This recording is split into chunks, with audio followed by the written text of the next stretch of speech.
Nshuti zanjye muraho neza, abankurikiye mwese kuri channel yacu mbashije kubasuhuza mwese muraho. Rero tugiye gukomeza n'isomo ryacu ry'uyu munsi. Rero twige ikigande mu kinyarwanda nk'uko dusanzwe tubyiga, gusobanura ikigande mu kinyarwanda cyangwa se gusobanura ikinyarwanda mu kigande. Niba uri umunyarwanda ushaka kwiga ikigande cyangwa se ukaba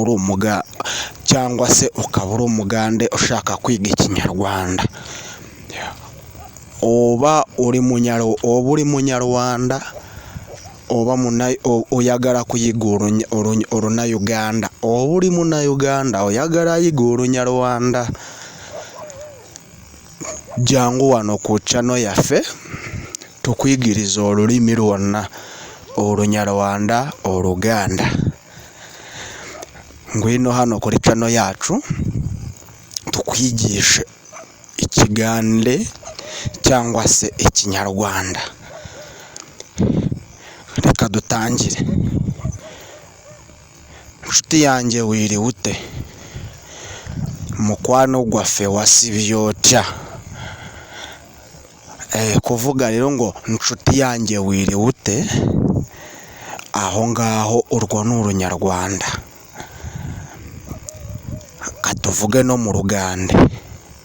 Mukwano gwaffe wasibye otya?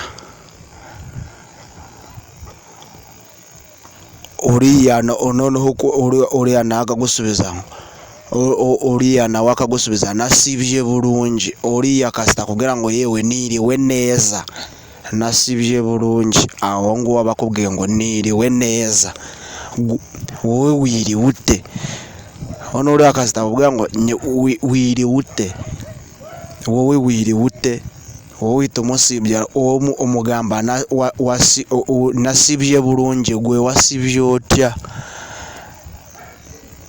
Aho ngaho uba mubajije none wowe wiriwe ute, abakubajije amakuru noneho ukamubwira kandi nawe ukongera ukamubaza none wowe wiriwe ute. Uriya akamugamba noneho reka duterure interuro yose tuyirangize. Mukwano gwaffe wasibye otya? Nasibye bulungi, kategori otya? Nange ndi bulungi. Uriya nawe bavuze ngo nshuti yanjye wiriwe ute, amakuru yawe ni meza, wowe ayawe nanjye ayanjye ni meza. Uko niko babazanya amakuru mu Rugande cyangwa se mu Kinyarwanda. We niba ushaka kuzajya udukurikira kanda subscribe, tuzajya gukomeza gukurikirana ibiganiro byacu kuri iyi channel yacu. Murakoze.